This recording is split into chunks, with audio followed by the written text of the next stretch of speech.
ご視聴ありがとうございます。今回は、名鉄名古屋本線のカオスな駅のご紹介です。割り箸型のホームの謎と、階段の下にある、本当のカオスの裏側を解説します。密かに迫る、この駅の歴史の転換点にも注目です。その駅が、名鉄名古屋駅から8駅の、新清洲駅です。時間の都合上、岐阜方面から向かいます。少々見づらいですが、この駅は2面4線の島式ホームとなっています。ホームの端の方で幅が狭いのはよくありますが、この幅、一向に広がる気配がありません。この駅の階段はホームの一番奥にあるため、列車はそのまま端まで進んでいきます。結局このホーム、中端部までほとんど一定の幅となっています。列車を降り、改めて見ても非常に狭いホームで、黄色い線の内側は1メートル余りしかないようです。ホームの中央に屋根の支柱があるので、余計に圧迫感があります。この駅は急行までしか停車しない駅で、特急や快速特急は止まりません。少々ゆっくり通過していますが、これは信号の関係で、フルスピードで通過する列車ももちろんあります。通過列車を見送り、ホームの後ろ寄りに進みます。このホームは8両対応ですが、屋根は4両分しかなく、一部の列車は屋根からはみ出してしまいます。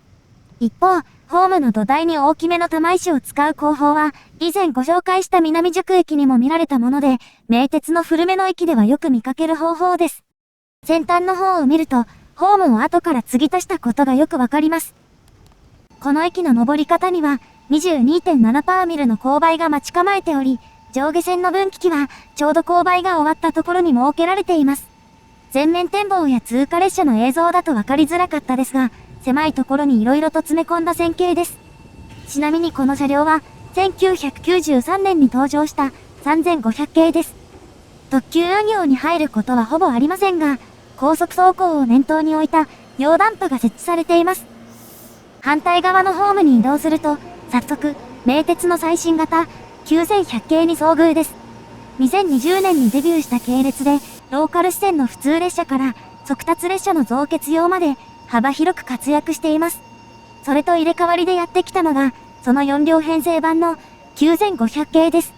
運用開始はこちらの方が早く、2019年12月に運用入りしています。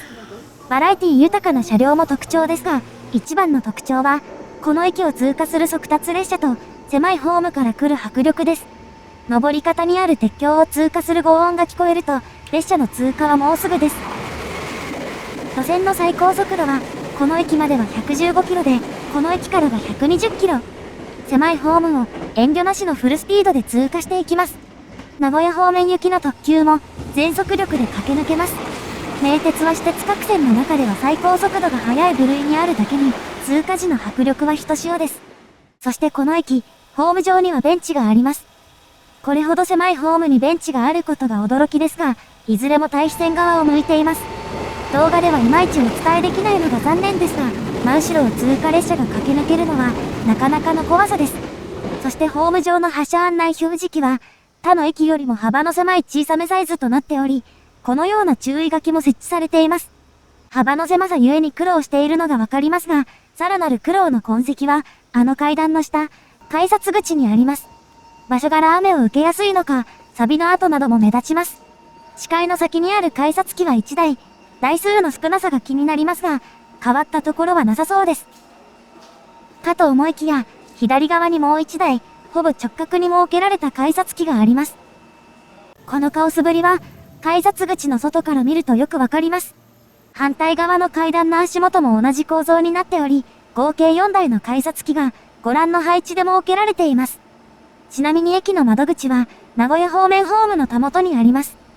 天井の端が斜めになっているので、発車案内表示器の高さが余計に低くなり、接触防止のテープが貼り付けられています。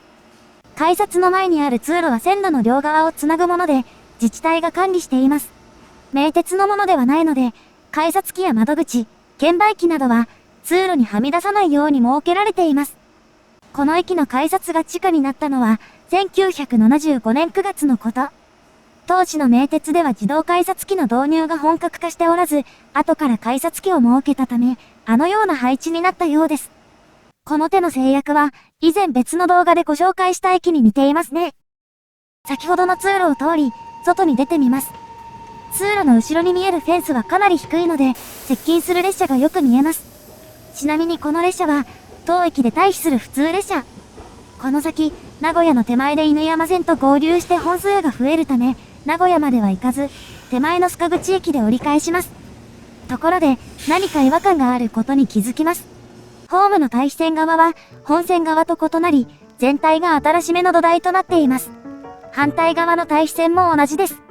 ホームの左右で土台の作りが異なるのは、この対比線が後から設置されたことが理由です。もともとこの駅は2面2線の相対式ホームでした。上下線のホームは名古屋寄りの構内踏切で結ばれ、駅舎は線路の北側にありました。現在、バスロータリーなどは線路の南側にありますが、これはもともと南側が田んぼになっていて、大掛かりな施設を後から作るのに都合が良かったからです。75年9月に駅舎が地下化され、翌年の4月には上下線の対比線が完成しました。土地をなるべく使わずに対比線を設けるため、このような割り箸型のホームになったようです。ホーム上をよく見ると、本線側と対比線側で、端のブロックの作りが異なるのがわかります。向かって右側の本線側は石の粒が大きく、対比線側よりも古いことが伺えます。対比線が後から作られたことは、このような痕跡からも伺い知ることができます。一方、このホームの狭さが原因で、現在に至るまで、この駅にはエレベーターやエスカレーターがありません。相対式の駅の場合、改札口とは別に車椅子で入れるゲートがある駅がたまにありますが、この駅は島式ホーム。そのような設備はありません。そのため、バリアフリーに資する設備は、後付けと思われる手すりのみ。適切な場所に手すりをつけると広告板と干渉するので、広告板も小型のものに付け替えた跡があります。この駅が現在の姿になった当時は、バリアフリーの考えが今ほど浸透していなかったとはいえ、名鉄屈指のバリアフリー的に優しくない駅になってしまいました。現在まで不便な状態が続く新清洲駅ですが、この駅は、これからもずっと不便なわけではありません。来たる未来の前触れは、この駅の先、線路の北側に現れています。現在この辺りでは、土地区画整理事業が行われています。これは、今後予定されている工事の前段階です。将来的に、この駅の前後を含む 2.8 キロの区間が高架化される予定です。目的はこの駅の高架化だけではなく、踏切8カ所の除却による渋滞解消や、河川の治水対策も含んでいます。駅の東側にある河川、過去に形状が微妙に変わっているのにお気づきでしょうか。視点を移してみると、治水対策で幅が広がったものの、名鉄の橋梁のあたりがボトルネックになっています。完成予定は2035年度と、まだまだ先ですが、今回の高架化にあたっては、この部分も改良される予定です。高架化に合わせてバリアフリー化が実現し、交通渋滞の解消や、河川の治水対策など、街全体にプラスの効果がもたらされることになりそうです。ご視聴ありがとうございました。